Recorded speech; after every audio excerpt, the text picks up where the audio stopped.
¿Te ha pasado que quieres superar algo que no te gusta de ti mismo y que los primeros que deberían apoyarte en tu esfuerzo son los primeros que te dejan ver y con toda claridad y contundencia que no confían en ti, que no confían en que vas a poder, que están seguros de que no lo lograrás?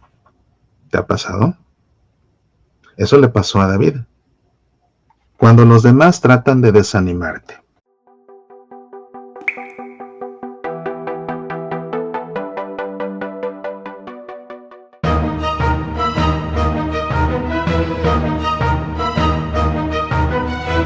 El ejemplo del pastor que derrotó al gigante.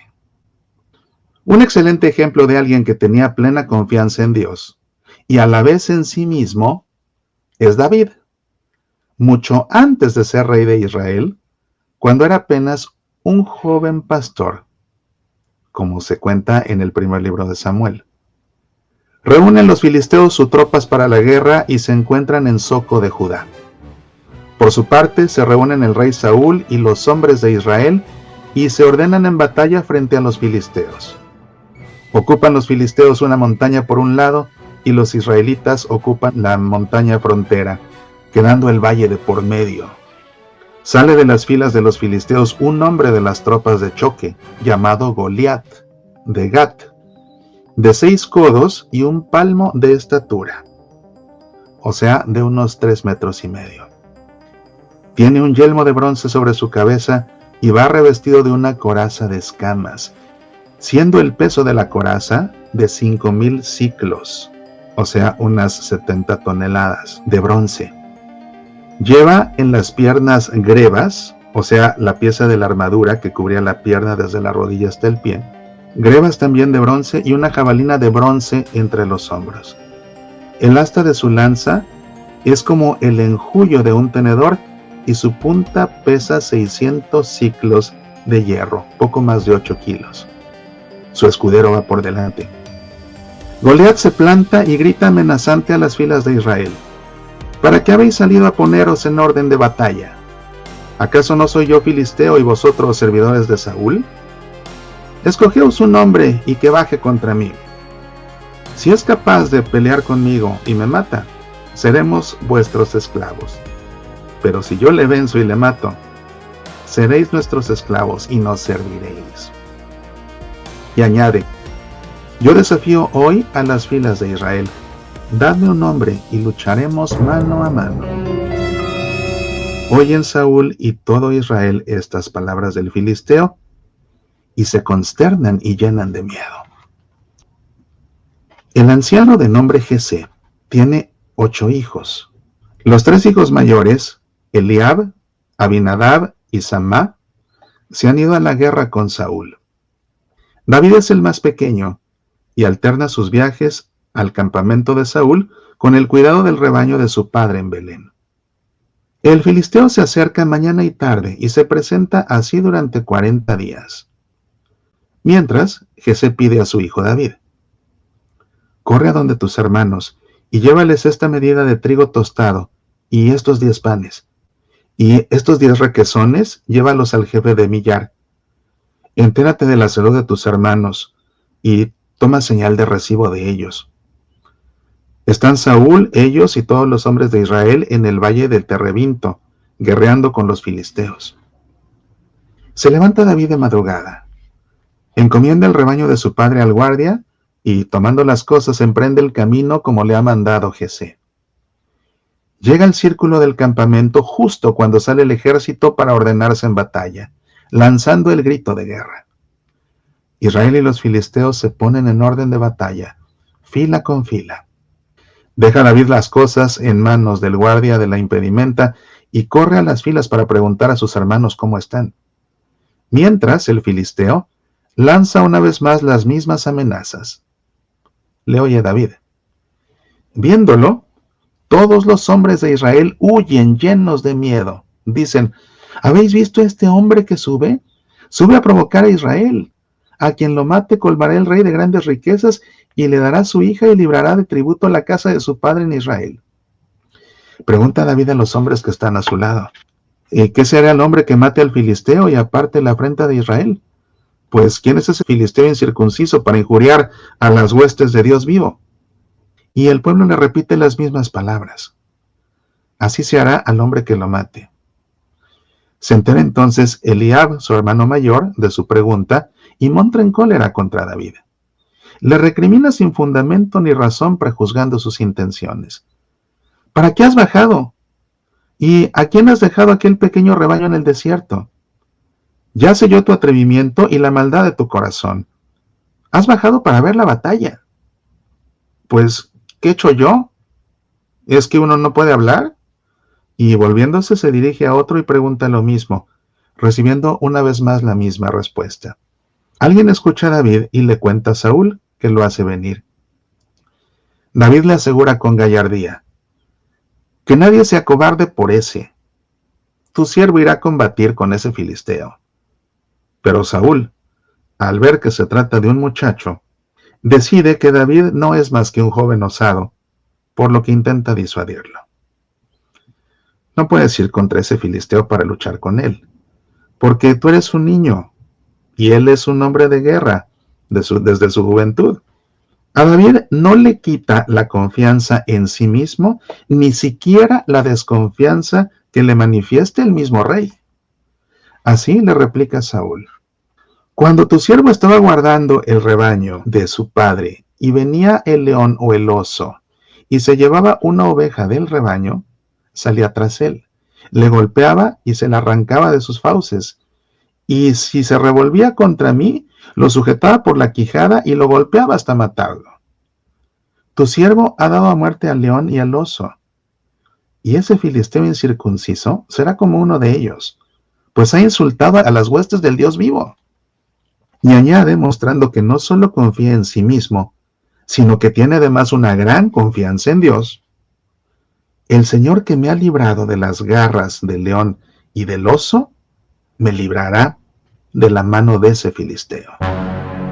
Las palabras de David son firmes y contundentes. Están llenas de convicción, al grado de contagiar a Saúl de su confianza. Lo envía pues el rey con su bendición. Vete, y que el Señor esté contigo. Manda Saúl que vistan a David con sus propios vestidos, y le pone un casco de bronce en la cabeza, y le cubre con una coraza. El rey ciñe su espada sobre el vestido del muchacho. Intenta David caminar, pero no puede, por la falta de costumbre de andar con tanto peso encima. No puedo caminar con esto, pues nunca lo he hecho. Se lo quitan todo entonces. David toma su cayado en la mano, al cual sí está acostumbrado como todo pastor. Se dirige al torrente y escoge 5 piedras lisas y las guarda en su morral. El pastor sabe lo que hace. Las quiere lisas para que al lanzarlas tengan un vuelo más aerodinámico, su trayectoria sea más precisa y su velocidad más elevada. Toma su honda en la mano y se acerca con decisión al filisteo. Goliat lo ve venir y se le acerca, avanzando detrás de su escudero, midiendo a su contrincante. Mira entonces a los ojos a David, y al ver que es un muchacho rubio y apuesto, lo mira con desprecio, causado por la envidia que le da su apariencia. Recurre entonces al sarcasmo, como suelen hacer los envidiosos. ¿Acaso soy un perro? Pues vienes contra mí con palos. El filisteo maldice a David y lo amenaza.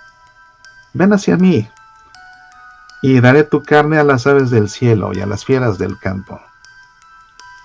David no se arredra y le responde, tú vienes contra mí con espada, lanza y jabalina, pero yo voy contra ti, en nombre del Señor, el Dios de los ejércitos de Israel, a los que has desafiado. Hoy mismo te entrega el Señor en mis manos. Te mataré y te cortaré la cabeza, y entregaré hoy mismo tu cadáver y los cadáveres del ejército filisteo a las aves del cielo y a las fieras de la tierra.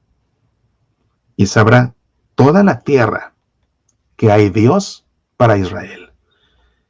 Y toda esta asamblea sabrá que no por la espada ni por la lanza salva el Señor, porque del Señor es el combate, y os entrega en nuestras manos.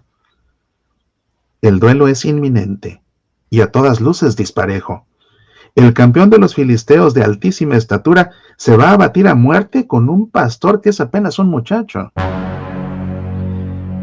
Goliat se acerca al encuentro del pastor. David se apresura, sale de las filas y corre al encuentro del filisteo. Con aplomo, llegando a una buena distancia, David mete su mano en el morral, saca una piedra, la sujeta con la honda y comienza a girarla para darle impulso, oyendo el viento cada vez más acelerado con su oído derecho. En el punto exacto del movimiento circular, lanza la piedra, que sale disparada a toda velocidad, silbando por los aires para pegar contundente en la frente del filisteo, clavándose en ella entre sus cejas. Ante la sorpresa de todos, Goliat cae de bruces en tierra. David ha vencido al filisteo con solo una piedra, sin necesitar una espada. Viendo los filisteos que su campeón ha muerto, salen huyendo para no correr la misma suerte, y antes de que el pastorcillo ese ponga más piedras en su onda.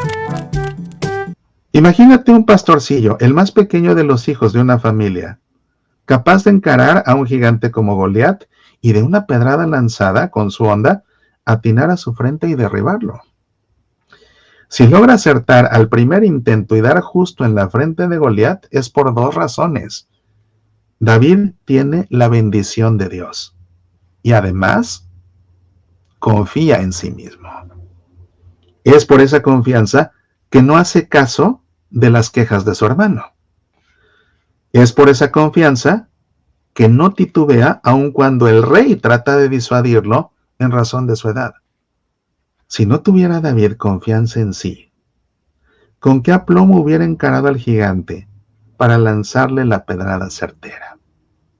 Eso significa que David cree en verdad en Dios, pero también cree en él mismo. Hay algo muy importante que necesitamos destacar de esta historia. Es el hecho de que cuando David está enfrentando un problema fuerte, lejos de contar con el apoyo de su hermano, recibe de él todo lo contrario. Su hermano lo amonesta, lo regaña. Incluso su hermano lo juzga equivocadamente. Además de todo, lo juzga equivocadamente. Él piensa que fue ahí por morbo para ver la batalla y entretenerse viendo la batalla y la muerte que eso iba a implicar por morbo. Y se lo recrimina. El rey, que era el rey, la persona más respetada, la que tenía más autoridad, tampoco confía en él y trata de disuadirlo incluso. ¿Te ha pasado que cuando estás pasándola mal y tienes que salir de un problema, la gente que más debería ser la primera en ayudarte, no solo no ayudan, sino que más bien te estorban en el camino y lo hacen deliberadamente?